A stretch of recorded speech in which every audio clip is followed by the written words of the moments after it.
Tribes நேயர்களுக்கு வணக்கம். இந்த நிகழ்ச்சியில் நம்மோடு பேச மக்கள் உரிமை பாதுகாப்பு மையத்தின் செயலாளர் வழக்கறிஞர் ஜிம்ராஜ் மில்டன் அவர்கள் இணைந்துள்ளார். வாருங்கள் அவரோடு பேசுவோம். சார் வணக்கம். வணக்கம். இன்னைக்கு மகாபலிபுரத்தில் தாவேகா அதிமுக இணைப்பு நிகழ்ச்சி அப்படின்னு ஒரு நிகழ்ச்சி நடந்திருக்குது. அதாவது அதிமுகவில் இருக்க முன்னாள் அமைச்சர்கள் 4 பேர் மற்றும் நிர்வாகிகள் தொண்டர்கள் அப்படின்னு அதிமுகவில் இருந்து ஒரு பெரிய அணி வந்து தாவேகாவோட இணைதுன்னு சொல்கிறாங்க. ஒரு 4 அமைச்சர்கள் நிர்வாகிகள் இணையிறது ஓகே, ஆனால் இது வந்து ஒரு கட்சியை இன்னொரு கட்சியோட இணையிறதுன்ற மாரியான ஒரு ப்ரொபகண்டாவை பண்ணுறாங்க. இந்த சப்ஜெக்டுக்குள்ளே போகிறதுக்கு முன்னாடி நீங்கள் அமைச்சர் ஆதவ அர்ஜுனா பேசின இன்னொரு பொருள் வந்து பெரிய சர்ச்சைக்குள்ளாக இருக்குது. அதாவது கரூர் விஷயத்தை தொட்டு, கரூரை நாங்கள் மறக்க மாட்டோம், முக்கியமான ஊர், நீங்கள் எங்கள் தலைவரை தொட்டிங்க, எங்கள் மக்களை தொட்டிங்க, போலீஸை வச்சு நீங்கள் வந்து, அதாவது ஸ்டாலின் அவரை சொல்கிறார், போலீஸை வச்சு நீங்கள் வந்து எங்கள் மக்களை வந்து கொன்னுட்டீங்க, இதுக்கு நாங்கள் கண்டிப்பாக பழி வாங்குவோம், சட்டம் தன் கடமையை செய்யும் அப்படின்னு சொல்கிறாரு. எனக்கு கரூர் வந்து ரொம்ப முக்கியமான ஊர். ஒரு கணக்கு வழக்கு இருக்கு. அந்த கணக்கு வழக்க முடிக்காம விட மாட்டோம். இதே மண்டலத்தில் சொன்னோம், எங்க தலைவரை கை வச்சீங்கல்ல கரூர்ல, எங்க மக்களை கை வச்சீங்கல்ல ஸ்டாலின் அவர்களே, திரு உதயநிதி அவருடைய வாழ்க்கைக்காக எங்களுடைய மக்களை காவல்துறை மூலமா கொன்று கூச்சிங்களா, அதற்கான பதில் ஒரு நேரத்தில் நடக்கும். ஒரு அமைச்சர் போலீஸ் கடந்த ஆட்சியை குற்றம் சாட்டும் போது இப்படி போலீஸே இன்வால்வ் பண்ணி இப்படி பேசுறது எப்படி பாக்குறீங்க? இந்த வாய் இருக்குன்னு எது வேணாலும் பேசலாம்னு பேசக்கூடாது. உங்க கையில இப்போ வந்து ஏற்கனவே இந்த நடந்த விஷயத்தை போய் டெல்லியில என்கொயரி பண்ணீங்களா, சிபிஐட்ட நீங்க நடந்ததெல்லாம் சொன்னீங்களா, இவன் தான் காரணம்னு சொன்னீங்களா, சிபிஐ ஃபைனல் ரிப்போர்ட் போட சொல்லுங்க. நீங்க ஆட்சிக்கு வந்துட்டீங்க, சுப்ரீம் கோர்ட்ல மறுபடியும் போய் ஃபைனல் ரிப்போர்ட் போட சொல்லுங்க. அதுல வந்து நீங்க சொன்னவங்க மேல குற்றச்சாட்டு கொலை பண்ணியிருக்காங்க அப்படின்னு சொன்னா அந்த குற்றச்சாட்டு வரணும்னு சொல்லிட்டு அதுக்கான ஆதாரத்தை ரெடி பண்ணி சொல்லுங்க. அப்படி இல்லாம மேடையில எதையாவது ஒன்று சொல்லணும், யார் மேலேயாவது பழி போடணும். ஒரு ரெஸ்பான்சிபிளான ஒரு கட்சி, தன்னுடைய க்ரௌட், எல்லா கட்சிகளும் எவ்வளோ பேர் கூட்டம் வருவாங்க, அந்த க்ரௌடை மேனேஜ் பண்ணுறதுக்கு எந்த போலீஸ் சப்போர்ட்டும் இல்லாமல் எல்லாரும் கூட்டம் நடத்துகிறாங்க. அப்போ எந்த சப்போர்ட்டும் போலீஸ் சப்போர்ட்டும் இல்லாமல் நீங்கள் யார் எந்த கட்சி, இப்போ வந்து மதிமுகவை எடுத்துக்கங்க, சிபிஎம் எடுத்துக்கங்க, விசிகாவை எடுத்துக்கங்க, நாம் தமிழர் எடுத்துக்கங்க, போலீஸே வரல, என்ன அவங்க கூட்டம் கரெக்டாக நடத்துவான். உங்களுக்கு அந்த கூட்டம் கூட நடத்துறதுக்கு அது உங்களுடைய கட்சி கட்டமைப்பு ஒழுங்காக கிடையாது. க்ரௌடை வந்து முட்டிக்கிட்டு நிக்கிற மாதிரி ஒரு இன்டென்ஷன், அதாவது அவர் நிற்கும் போது இவ்வளோ க்ரௌடு நிற்கணும்ன்றதுனால இவ்வளோ க்ரௌடு நிற்கணும், தள்ளுமுள்ளா இருக்கணும். அப்பனா என்ன செய்யணும், வெளியூர்ல இருந்து வர க்ரௌடை புஷ் பண்ணணும்னு நீங்க நினைச்சீங்க. அதுல கொல்லணுங்கிற இன்டென்ஷன் இல்லைங்கிறனால தான் உங்களை அரெஸ்ட் பண்ணாம விட்டாங்க, சிபிஐயும் உங்களை விசாரிச்சுட்டு விட்டாங்க. கொல்லணுங்கிற இன்டென்ஷன் இல்லை அப்படின்னு. ஆனா இதுக்கு பொறுப்பு இருக்கான்னா பொறுப்பு இருக்கு. உன் பொறுப்பை மறைக்கிறதுக்கு எவன் மேலேயா பழி போடணும்னு வாய் இருக்குன்னு பேசக்கூடாது. தாவேகா அதிமுக இணைப்பு நிகழ்ச்சி அப்படின்னு ஒரு நிகழ்ச்சி நடந்திருக்குது. ஒரு கட்சியை இன்னொரு கட்சியோட இணைறதுன்ற மாரியான ஒரு ப்ரொபகண்டாவை பண்றாங்க.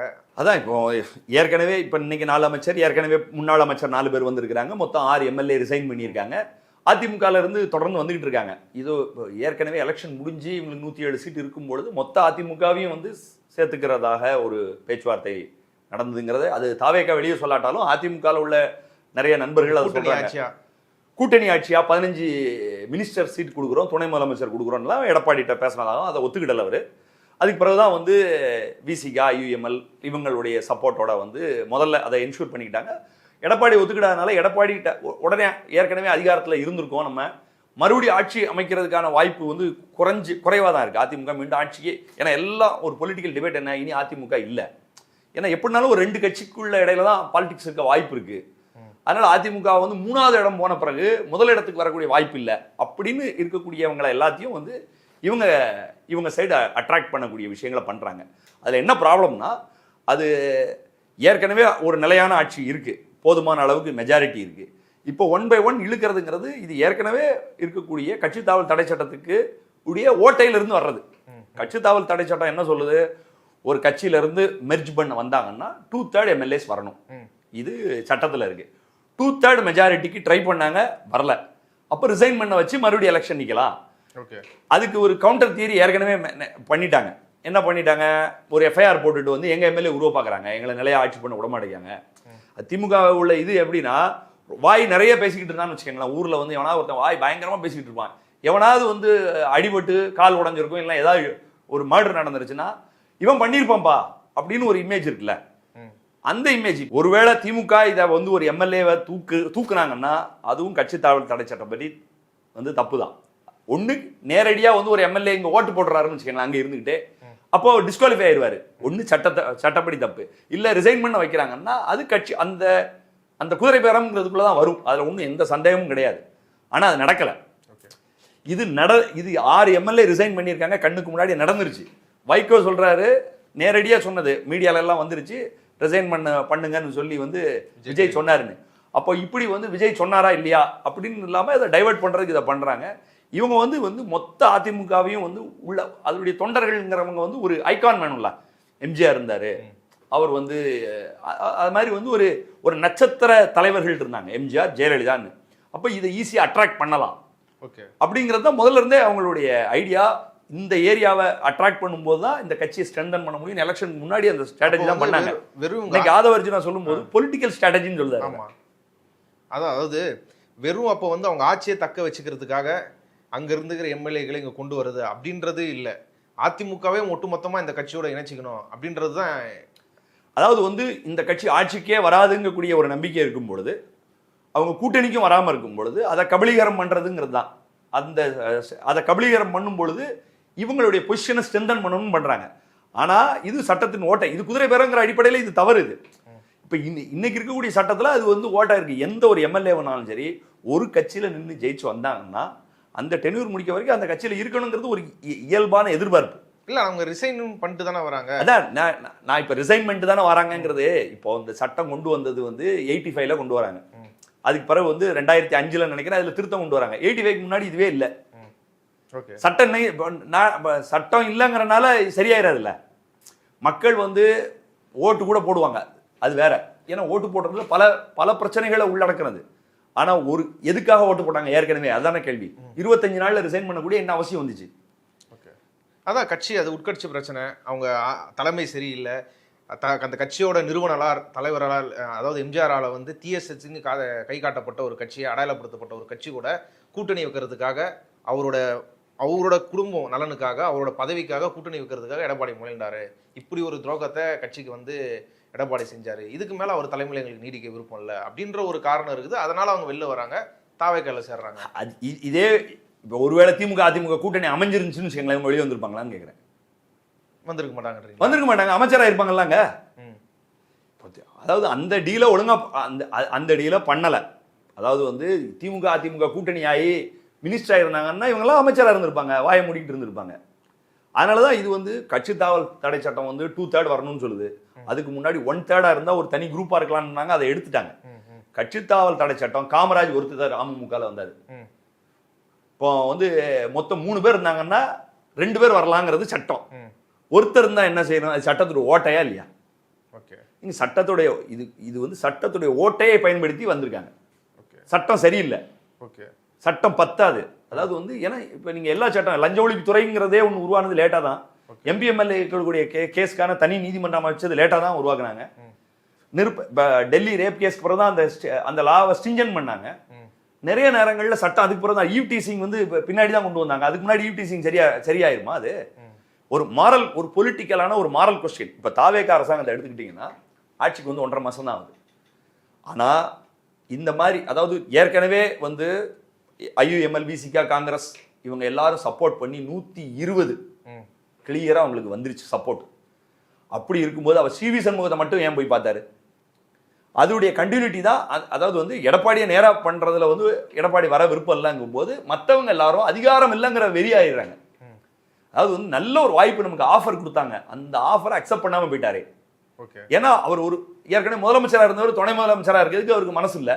நீ துணை முதலமைச்சராக இல்லாமல் கூட போ, நாங்களாம் மினிஸ்டராக இருப்போம்ல, நாங்கள் சம்பாதிப்போம்ல. இந்த கோபம் ஆதங்கம் தான் அவங்களுக்கு இருக்கு. நான் என்ன சொல்றேன்னா, இந்த ஆதங்கம்லாம் அவங்களுக்கு இருக்கலாம், அவங்களுக்கு உரிமை இருக்கு, அதில் ஒன்றும் சந்தேகம் கிடையாது. அது அவங்க பிரச்சனை. ஆனால் ஒரு நாட்டுடைய பிரச்சனை இது வந்து ஏன்னா ஒரு கவர்மெண்ட் நான் சொன்னல 1.5 மாதம் தான் இருக்கு. அவங்களுடைய ஒவ்வொரு நிர்வாகம், அதாவது வந்து நிறைய லா அண்ட் ஆர்டர் பிரச்சனை இருக்கு, இந்த மாதிரி பல இஷ்யூஸ் இருக்குன்னா அதெல்லாம் ஒரு கவர்மெண்ட் வந்து கொஞ்ச நாள் செட் பண்ணுறதுக்கு ஒரு ஸ்பேஸ் கொடுக்கணுங்கிறது சரி. இது வந்து ஒரு அரசியலுடைய தரம் இருக்கு. தமிழ்நாட்டில் ஒரு அரசியல் தரம் அப்படி இருக்கு. நீங்கள் ஒரு ஸ்டேபிளான ஒரு ஆட்சி பண்ணுறீங்க. இப்போ இப்படி தூக்குறீங்கன்னா இது வந்து ஒரு கட்சியை சிதைக்கிறதுக்கு சமம். இதே மாதிரி தான் வேற வேற மாநிலங்களில் பண்ணுறாங்க. அதெல்லாம் வந்து ஆப்ரேஷன் லோட்டஸ்ன்னு சொல்லக்கூடிய இடதுசாரி காங்கிரஸ் அவங்க வந்து இதை வேடிக்கை பார்க்கறது இருக்குல்ல, அது சரியா ஒரு நாட்டு நலனுக்கு நல்லது இல்லைல்ல. அது இப்போ மறுபடியும் அதிமுக அடுத்த எலெக்ஷன் இன்னும் 20 எம்எல்ஏ கூட ஜெயிக்கலாம், அந்த கட்சி வந்து இன்னும் இல்லாமல் போகலாம்.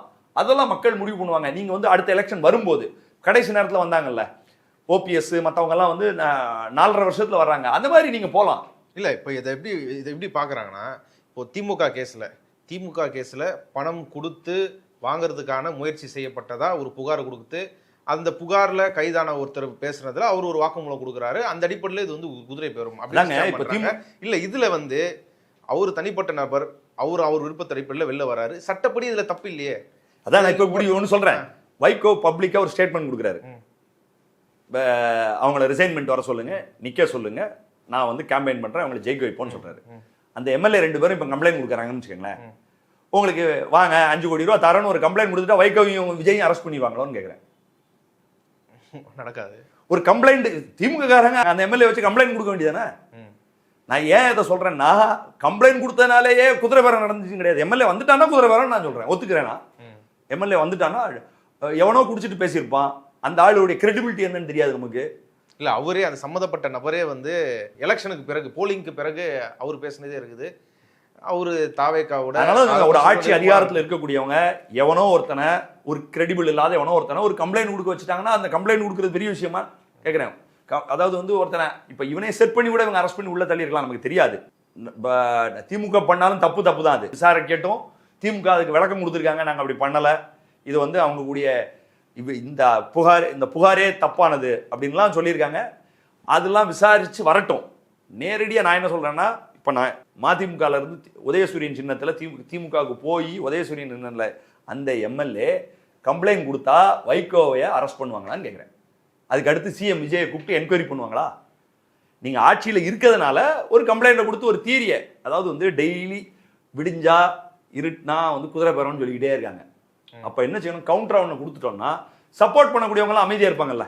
இப்போ கூட்டணி கட்சிகள்லாம் வந்து இது வேண்டாம், நாளோட நிறுத்திட்டாங்கன்னு சொல்லிட்டுலாம் வந்து விசிகா முதல்ல கருத்து சொன்னாங்க. நாங்கள் சொன்னப்பறம் தான் கொஞ்சம் அதெல்லாம் வேண்டாம்னு நிறுத்திட்டாங்க. நாங்கள் ஆதரவு கொடுக்கலன்னா இப்போ அவங்களும் தான் பண்ணுறாங்களா குதிரை பெறன்னு சொல்லிடலாம்ல. இப்போ இது இவங்களுக்கெல்லாம் ஒரு மெட்டீரியல் கிடைச்சிருச்சு. கவுண்டர் தியரி, நீ தான் குதிரை பெறம் பண்ண, ஒரு சதி பண்ணீங்க, நாங்கள் ஆட்சிக்கே வரக்கூடாதுன்னு சதி பண்ணீங்க. இப்போ ஆட்சி கழிப்பு. நான் என்ன சொல்றேன்னா, ஒரு அதிமுகங்கிற கட்சியில் உள்ள எம்எல்ஏ திமுக கூட சேர்ந்தா உலகத்திலே அதுதான் அநியாயம். ஆனால் தாவேகா கூட சேர்ந்தா புனிதமானதா? இது ஒரு கட்சி, இது ஒரு கட்சி, 3 கட்சியும் தனித்தனியாக நின்றுச்சு. யாருனாலும் யார் கூடனாலும் சேரலாம் கட்சியா.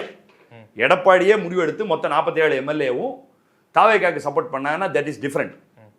எடப்பாடியே முடிவு பண்ணி திமுக கூட கூட்டணி சேர்ந்தா தட் இஸ் டிஃப்ரெண்ட்.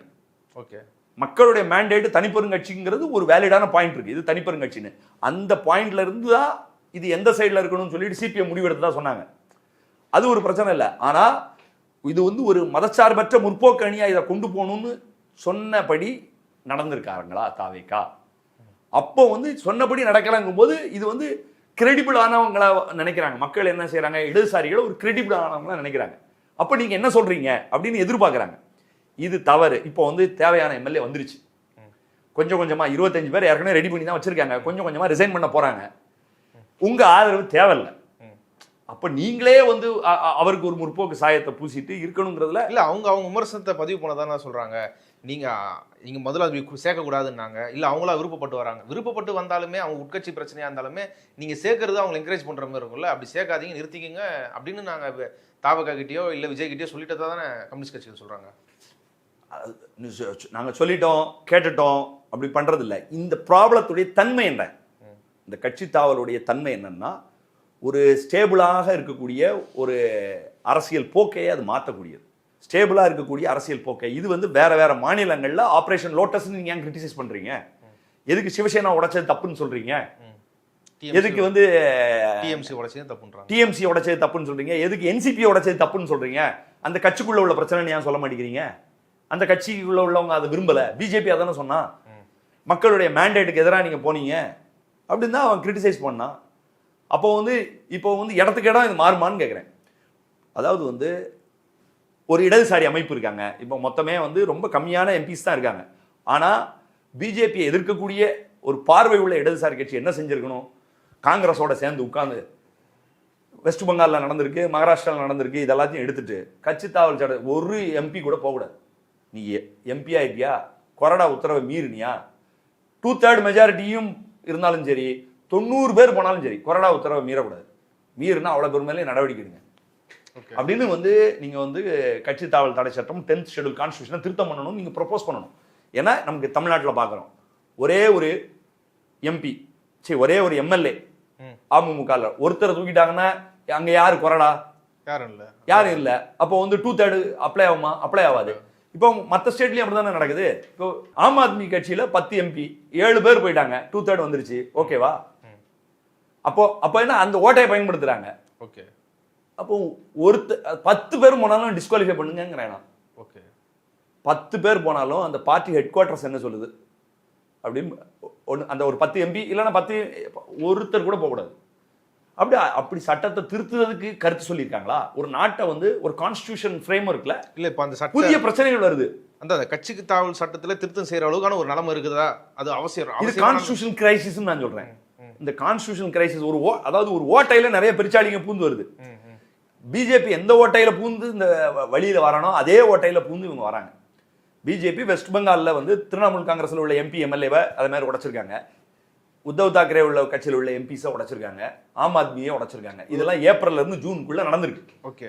இப்போ இதுல என்ன ப்ராப்ளம் இருக்குன்னு எல்லாரும் சொல்றவங்க என்ன சொல்றாங்க? காங்கிரஸ் இருக்கட்டும், இல்லைன்னா வந்து திமுகவா இருக்கட்டும், விசிகாவா இருக்கட்டும், பிஜேபி உடைச்சல கம்யூனிஸ்ட் கட்சியா இருக்கட்டும், இல்லைன்னா வந்து சமாஜ்வாடி கட்சியா இருக்கட்டும், இவங்கெல்லாம் என்ன சொல்றாங்க?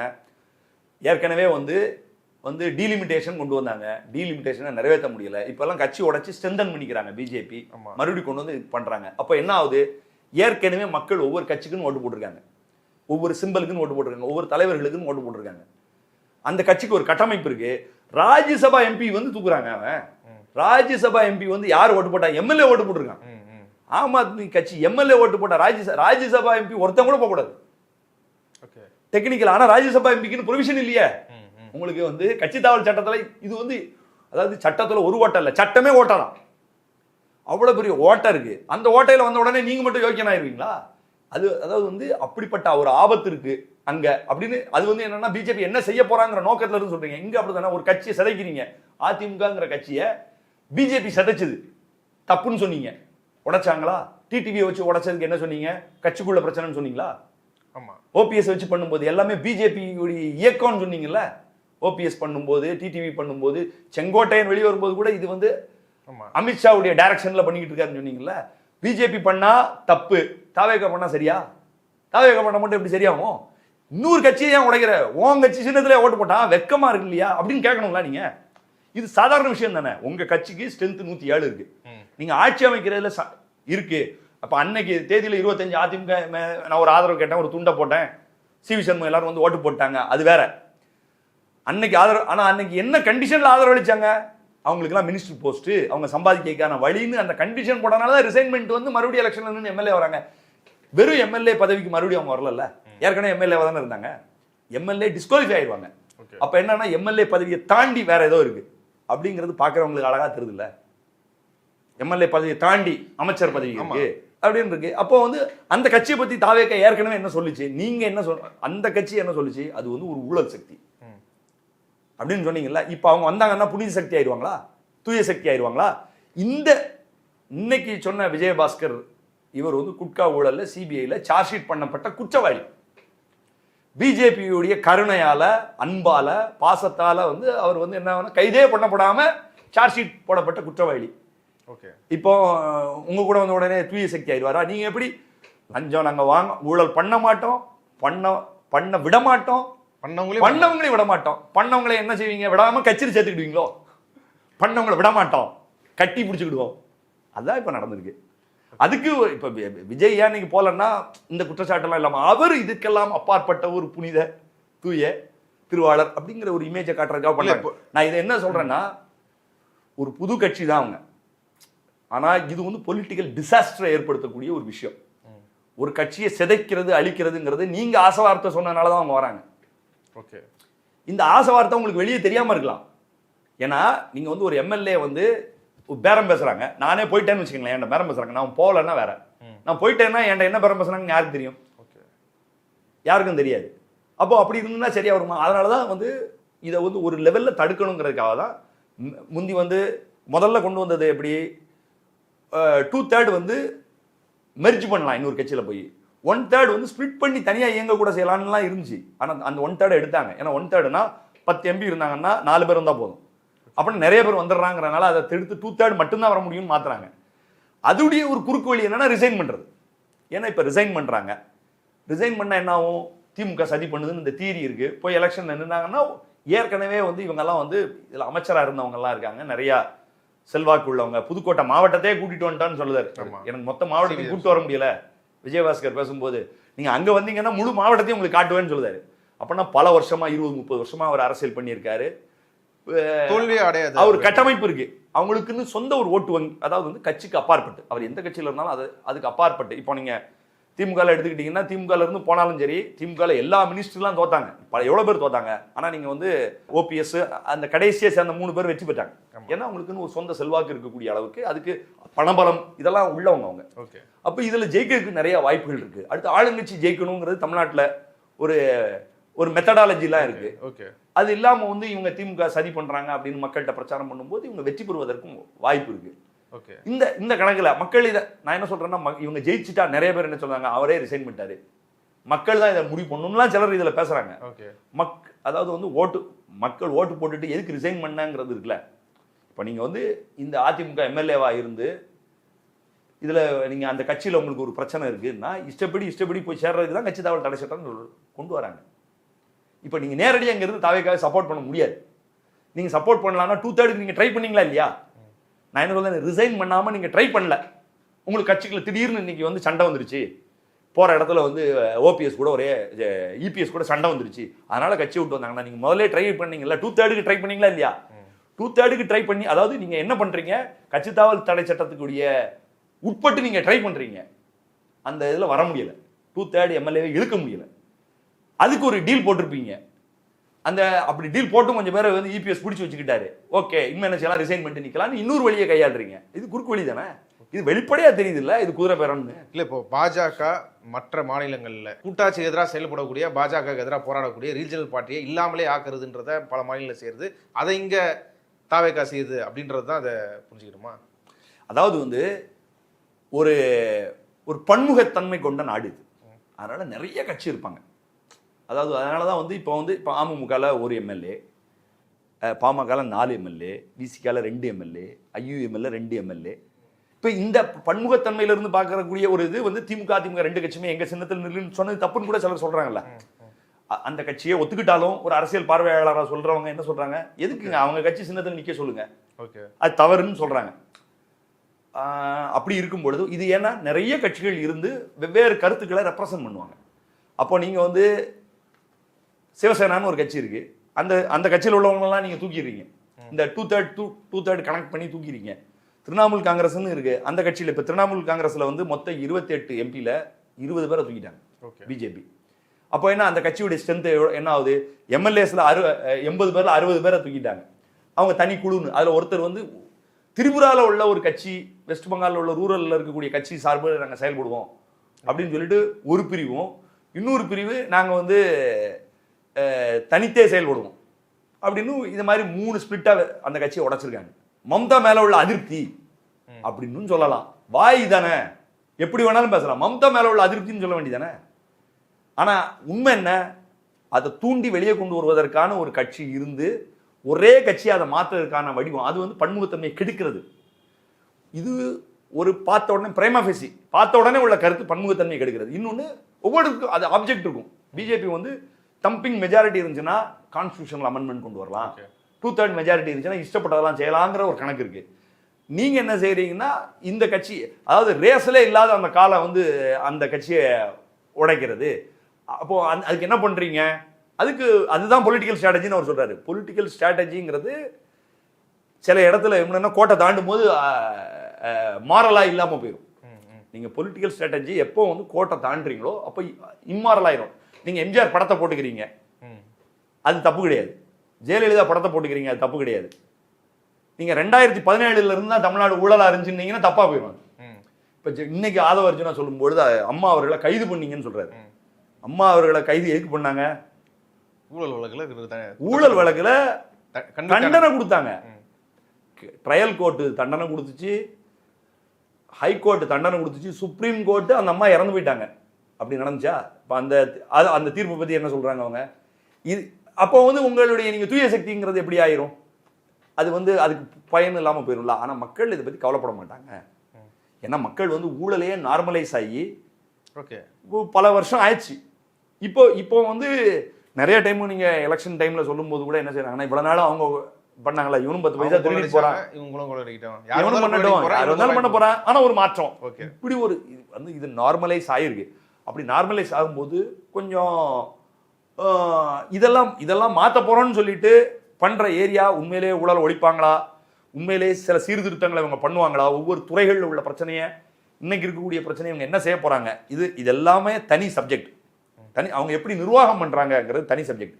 அவங்களுடைய அரசியல் என்ன, அவங்களுடைய அரசியல்ங்கிறது வந்து இன்னொரு கட்சியை கபலீகரம் பண்றது ஒரு அரசியல், ஒரு செயல்பாடு. இது இரஸ்பெக்டிவ் ஆஃப் எனி பார்ட்டி இதை எதுக்க வேண்டியது. இதுக்கு பார்லிமெண்ட்ல ஏற்கனவே இருக்கக்கூடிய ஆன்டி டிஃபெக்ஷன் லா அதை திருத்தம் பண்ணணும். இப்ப இன்னைக்கு இதை பார்த்துட்டு விஜயபாஸ்கர் ஸ்கொயர் இவங்க போய் சேர்ந்ததை சிபிஎம் வந்து நாங்கள் அகில இந்திய அளவில் வந்து இதில் சட்டத்தை திருத்த போகிறோம், திருத்தத்துக்கு முன்மொழியணும். பிஜேபி பண்ணாலும் தவறு, தாவேகா பண்ணாலும் தவறுன்னா ரொம்ப மக்கள் வந்து சந்தோஷப்படுவாங்க. இது வந்து நான் என்ன சொல்கிறேன்னா, தாவேகா அவங்க சொன்னதெல்லாம் கேட்க போகிறதில்ல, சொன்னதெல்லாம் கேட்க வாய்ப்பு இல்லை. அவங்களுக்குன்னு சில ப்ரோக்ராம் இருக்குது. ஆனால் உங்களுக்குன்னு ஒரு ப்ரோக்ராம் இருக்கணும். உங்கள் மேலே ஒரு கிரெடிபிலிட்டி இருக்குது, ஒரு நம்பிக்கை இருக்குது. ஆட்சியில் இருந்தாலும் சரி, கூட்டணியில் இருந்தால் சாம்சங், திமுக கூட்டணியிலே இருக்கும்போது சாம்சங் பிரச்சனையிலையோ மற்ற பல்வேறு பிரச்சனைகள், தொழிலாளர்களுக்கு வந்து 8 மணி நேரம்னு சொல்லும்பொழுது இப்படி சில கருத்துக்களை சொன்னீங்க. திமுகவுடைய எல்லா டைமென்ஷன்லையும் நீங்கள் குறை சொல்லியிருந்தீங்கன்னா இன்னும் ஒரு அது நல்ல பயனுள்ளதாக இருந்திருக்கும். ஓகே. ஆனால் நீங்கள் அப்போ செய்யலை. இப்பவும் அதே மாதிரி நீங்கள் செய்யாமல் இருந்தீங்கன்னா அது வரலாற்று பிழையாயிரும். இப்போ நீங்கள் சொல்கிற மாரி இந்த கட்சி தாவும் தடை சட்டம் இதில் ஒரு திருத்தம் கொண்டு வருது அப்படின்றது இப்போ இருக்கிற சூழலில் ஒரு எளிதான, அது ஒரு சரியான டைரக்ஷனா? அது இப்போது நீங்கள் சொல்கிற இந்த பிரச்சனை வந்து இந்திய அளவில் இருக்கக்கூடிய ஒரு எல்லா ரீஜனல் பார்ட்டிக்கும் இருக்கக்கூடிய பிரச்சனை. பாஜக ஒரு ஆளாக இது எல்லாத்தையும் செய்கிறான், இங்கே வேற ஒரு கட்சி செய்கிறது, ஓகே. ஆனால் அதாவது ஒரு இது எல்லாரும் ஒரு மெயினாக ஃபோக்கஸ் பண்ண வேண்டிய பிரச்சனைன்னு புரியுது. ஆனால் அது டெக்னிக்கலாக பாசிபிளா? டெக்னிக்கலாக பாசிபிள் இல்லை. பிஜேபி மெஜாரிட்டியில் இருக்கும்போது நீங்கள் ஒரு சட்டத்தை பார்லிமெண்ட்டில் எப்படி பாஸ் பண்ண முடியும்? பாஸ் பண்ண முடியாது. ஏன் நீங்கள் முயற்சி பண்ணக்கூடாது? 100 பேர் ஓட்டு போடட்டும், 150 பேர் ஓட்டு போட்டு நீங்கள் தோறுங்க. ஆனால் அந்த கருத்து வெஸ்ட் பெங்காலில் இருக்கக்கூடிய பிரச்சனைக்கும் மகாராஷ்டிராவில் இருக்கக்கூடிய பிரச்சனைக்கும் ஆம் ஆத்மி செய்கிறதையும் நீங்கள் எப்படி எதிர்கொள்வீங்க? உங்கள் ஸ்டாண்ட் என்ன? நீங்கள் பிஜேபி இல்லாத இன்னொன்று சரியானதை கொண்டு வரணும்னா என்ன போராடுவீங்க? ஒரு மோஷன் கொண்டு வந்தால் தானே நீங்கள் வந்து இப்படி இருக்கணும், இன்னென்ன திருத்தங்கள் வேணும். அது வந்து நீங்கள் அப்படி திருத்தங்கள் வேணுங்கிறத வந்து ஜென்யூனாக பார்க்கக்கூடிய பார்வையே, தாவேக்காவை கிரிட்டிக்கலாக பார்க்கும்போது அந்த பார்வையே கிடைக்கும். அங்கே பண்ணுறதும் தப்பு, இங்கே பண்ணுறதும் தப்பு. அப்போ பார்லிமெண்ட்டில் இதை நம்ம மூவ் பண்ணுவோம். அப்போ இங்கே உள்ள எல்லா எக்ஸாம்லையும் எடுத்துக்கிட்டிங்கன்னா 2/3 வந்து ஃபார்முலா தப்பாக இருக்கா? ஒரு எம்எல்ஏ போனாலும் சரி, ஒரு சிம்பிளில் இருந்து ஓட்டு போட்டுட்டு அந்த கட்சியுடைய ஜெனரல் செக்ரட்டரி என்ன சொல்றாரோ அதுபடி தான் நீங்கள் ஓட்டு போடணும். ஒன்று உங்களுக்கு வந்து கொறடா இருக்கணும். நீங்கள் 5 எம்எல்ஏ இருந்தாங்கன்னா ஒரு கொறடா இருப்பாங்க. அது ஒரு டெமோக்ரஸியாக இருக்குமா? இப்போ கொறடா இல்லை கட்சி தலைவர் அவர் வந்து ஒரு விரோதமாக ஏற்கனவே வந்து கொறடா சொல்கிற உத்தரவை செய்யணுங்கிறது டெமோக்ரஸியா இல்லையா? ஏன் ஓட்டு போட சொல்றாங்க கொறடா படி? எல்லா எம்எல்ஏவும் மக்கள் தேர்ந்தெடுத்துட்டாங்க, அவன் ஓட்டு போட்டுக்கிட வேண்டியதானே? எதுக்கு கொறடா சொல்றதை கேட்கணும்னு சொல்றீங்க? டெமோக்ரஸியில் சில செக் அண்ட் பேலன்ஸ் இருக்கணும். ஓகே. இல்லாட்டினா வந்து ஆட்சியில் இருக்கிறவங்களுக்கு எல்லா எம்எல்ஏயும் ஓட்டு போட்டுருவான், எல்லா எம்பியும் ஓட்டு போட்டுருவான். ஓகே. கொறடா உத்தரவு மீறினா எம்எல்ஏ பதவி போயிடும், தான் போடாமல் இருப்பான். அதுக்கு செக் அண்ட் பேலன்ஸ் இருக்கு. அதுக்கு அந்த செக் அண்ட் பேலன்ஸ் வந்து பத்தலைங்கிறதா இப்போ பிரச்சனை. செக் அண்ட் பேலன்ஸ் கத்தலைன்னா ஒரு கட்சி, வலிமை இல்லாத கட்சி, ஆட்சியில் இல்லாத கட்சி கபலீகரம் செய்யப்படும். இதுக்கு வந்து இப்போ ஆட்சியில் இருக்கிறவங்க தான் இதை செய்யறதுக்கு நிறைய வாய்ப்புகள் இருக்கு. ஆட்சியில் இல்லாதவங்க செய்யறதுக்கான வாய்ப்புகள் குறைவாக தான் இருக்கு. அதனால அடிப்படை பிரைமா ஃபேசி வியூலே வந்து இதுக்கு தாவேக்காக நிறைய சான்ஸும் திமுக கம்மியான சான்ஸும் தான் இருக்கு. ஓகே. அப்போ இதுதான் நடக்கு. அப்போ இல்லாத ஒன்றும் கிளப்பி இது வந்து, அதாவது வந்து ரோட்ல வந்து சில நேரம் வந்து ஒரு தகராறு இருக்கும் பொழுது வந்து எப்படின்னா, உங்க மேல ஒரு குற்றச்சாட்டு ஒருத்தன் சொல்றான்னு வச்சுக்கோங்களேன், நீங்களும் பதில் குற்றச்சாட்டு அதே குற்றச்சாட்டை சொல்லிட்டீங்கன்னு வச்சுக்கோங்க, அப்போ வந்து பிரச்சனை நியூட்ரலைஸ் ஆயிரும். இப்போ சில இடத்துல எங்கேயாவது ஒருத்தன் ரொம்ப மோசமா பேசுவான், நம்ம பதிலுக்கு பேசுவோம், 2 பேரும் சண்டை போடாதீங்கன்றாங்க தெரியுமா? 2 பேரும் ஓரமா போங்கப்பா, ஏன்டா சண்டை போடுறீங்கன்றாங்க. அந்த மாதிரி இது ஒரு கவுண்டர், இது ஒரு அரசியல். அதாவது தாவேக்காவை பொறுத்தவரை புது கட்சியாக இருந்தாலும் அருமையாக அரசியல் பண்ணுறாங்க, அதில் ஒன்றும் சந்தேகம் கிடையாது. அந்த அரசியல் தரம் கொஞ்சம் கம்மியாக இருக்குது அப்படிங்கிறது தான் பிரச்சனை. இப்போ இங்கே தமிழ்நாட்டில் இதை ஆதரிக்கக்கூடிய இந்த ஒரு கட்சியை கபலீகரம் செய்கிற இல்லை குதிரைபுரம் செய்கிற தாவேக்கா அரசை ஆதரிக்கக்கூடிய காங்கிரஸ் இது எப்படி நேஷனல் லெவலில் அவங்களால செய்ய முடியும்? அதை பேசினா இங்கே எக்ஸ்போஸ் ஆகும்ல அவங்க, அப்போ இங்கேயே அதை கேட்கலன்ற ஒரு பிரச்சனை வரும்ல. அதான் இப்போ காங்கிரஸ் வந்து இன்னும் மிச்ச எம்எல்ஏவெல்லாம் தூக்கு நம்பரும் சப்போர்ட் பண்ணாலும் பண்ணுவாங்க. தாவேக்காவுக்கு வந்து ஒன் டைம் ப்ராப்ளமாக தானே இருக்குது. கிட்டத்தட்ட அதிமுகவை கொஞ்சம் பேர் இப்போ நகட்டி கொண்டு வந்துட்டா திரும்ப எலெக்ஷன் நெருங்கும்போது மிச்ச பேரை நகட்டி கொண்டு வரலாம்னு முயற்சி பண்ணலாம் அவங்க. அதனால 6 மாதம் கழிச்சு பண்ணணும்னா காங்கிரஸ் சப்போர்ட் பண்ணாலும் பண்ணும், இப்போ பண்ணாமல் இருந்துட்டு அப்புறம் அதுக்கு புது விளக்கம் கொடுப்பாங்க. நான் என்ன சொல்கிறேன்னா, ஒத்த கருத்துள்ள கட்சிகள், மாநில பிராந்திய கட்சிகள், இப்போ வந்து உத்தவ் தாக்கரேவுடைய கட்சி இருக்குது, என்சிபி இருக்குது, சமாஜ்வாடி கட்சி இருக்குது, ஆர்ஜேடி இருக்குது, மம்தா உடைய டிஎம்சி இருக்குது, ஏஏபி நம்ம ஆம் ஆத்மி பார்ட்டிஸ் இருக்கு. இவங்க எல்லாருமே நேரடியாக பாதிக்கப்பட்டாங்க. திமுக நேரடியாக பாதிக்கப்படலை. காங்கிரஸ் தாங்க முதல்ல ஆரம்பத்துல இருந்தே காங்கிரஸ் முதல்ல இருந்தே பாதிக்கப்பட்டிருக்காங்க. அப்போ நீங்க இந்த ப்ரொபோசலை வந்து வச்சு பார்லிமெண்ட்ல ஒரு டிபேட்டை கிரியேட் பண்ணும் பொழுது நேஷனல் லெவல்ல காங்கிரஸ் ஒரு முடிவு எடுக்க வேண்டியிருக்கும்ல. இந்த இவ்வளவு கட்சிகளும் ஆதரிக்கக்கூடிய ஒரு பில்லை வந்து அவங்க அப்போஸ் பண்ண முடியாது. வேணா ஒன்று சொல்லுவாங்க, எப்பா அந்த சட்டம் பாஸ் பண்றதுக்கு, ஏன்னா இந்த பாஸும் ஆக போறது இல்லை. தமிழ்நாட்டுடைய நிலைமை வேற, இங்க உள்ள கட்சி வேற, அது வேறன்னு அவங்க எவ்வளவோ முட்டு கொடுத்துருக்காங்க. இந்த முட்டை கொடுத்துட்டு போப்பாங்கிறாங்க. பார்லிமெண்ட்ல வந்து இதை கொண்டு வந்துட்டு கூட, ஏன்னா பார்லிமெண்ட்ல ஜெயிக்க போறது இல்லை. நான் என்ன சொல்றேன்னா, திமுக வந்து ஆக்கப்பூர்வமா செய்யணும்னா இதான் செய்யணும். இந்த பில்லை இப்படி கொண்டு போறதும், நாங்க அப்படி தூக்கலங்கிறத ஏற்கனவே தூக்க யாராவது 1-2 பழைய அமைச்சர்கள் முயற்சி பண்ணா, எப்பா இனிமேலாம் இந்த மாதிரி சேட்டை பண்ணாதீங்கன்னு சொல்லிட்டு இதை மக்கள்கிட்ட வந்து பெரிய பேரணிகள் நடத்துறது. இவ்வளவு கட்சிகளும் சேர்ந்து பெங்களூர்ல ஒரு பேரணி, சென்னையில் ஒரு பேரணி, நாங்கள் தான் பிஜேபிக்கு எதிரான கன்ஸ்ட்ரக்டிவாக செய்கிறோன்னு இவங்க ஆக்கப்பூர்வமாக யோசித்து செய்யலாம். இதை கம்யூனிஸ்ட் கட்சி முன்னெடுத்து செய்யலாம். இவங்களுக்கெல்லாம் வாய்ப்பு இருக்குது. இந்த பார்வை வேணும். முதல்ல நான் என்ன சொல்கிறேன்னா, பிஜேபி வந்து ஒரு மோசமான ஒரு ஆட்சியை பண்ணிக்கிட்டு இருக்காங்கிறத ஆக்கப்பூர்வமான விஷயத்தை மக்கள்கிட்ட இந்த விழிப்புணர்வை ஏற்படுத்தணும். மக்கள்கிட்ட இந்த விழிப்புணர்வை ஏற்படுத்தினா தாவேகா பண்ணுற தப்புன்னு மக்களே சொல்லுவாங்க. இது வந்து தமிழ்நாட்டில் நடக்கக்கூடிய ஒரு பிரச்சனை. ஆனால் இது அகில இந்திய அளவில் வந்து மிக மோசமான ஆபத்து ஏற்படுத்து. நான் தாவேகா பண்ணுறது பிஜேபி பண்ணுறது ஒன்றும் கிடையாது. தாவேகா பண்ணுறதுடைய லெவல் வேற, பிஜேபி பண்ணுறதுடைய அதனுடைய அழிவு வந்து மிகப்பெரிய அளவுக்கு, அதாவது சின்ன கட்சிகளே இல்லாத அளவுக்கு ஒரு டிசாஸ்டரை நோக்கி அதோட வரலாறு இருக்குது, அதோட பின்னணி இருக்குது, அதோட லைஃப் டைம் இருக்குது. அதுலேருந்து அதை பண்ணுது. இது 2 வருஷம் கட்சி, இது இவ்வளோ பெரிய 50 வருஷம் கட்சி 40 வருஷம் கட்சி காலி பண்ணுறதுன்றது கம்பேர் பண்ணக்கூடியது தானே. கட்சி சைஸு வருஷம், இப்போ நம்ம வந்து 50 வருட கட்சி, 75 வருட கட்சி, இப்படி பேசுறதுல பாயிண்ட். திமுக இப்போ காங்கிரஸ்க்கு வருஷத்தை கணக்கு பண்ணால் ரொம்ப வருஷம் இருக்கும்ல. வருஷத்தை கணக்கு பண்ணி அதோடைய பலத்தை வந்து சொல்றது இல்லை. இப்போ நீங்க இப்போ வருஷத்தை கணக்கு பண்ணுங்க. மதிமுகன்னு ஒரு கட்சி இருக்கு, எத்தனை வருஷம் இருக்கு? தாவேகா இப்படி கம்பேர் பண்ண முடியுமான்னு கேட்குறேன். அந்த சூழல் எப்படி இருக்கு?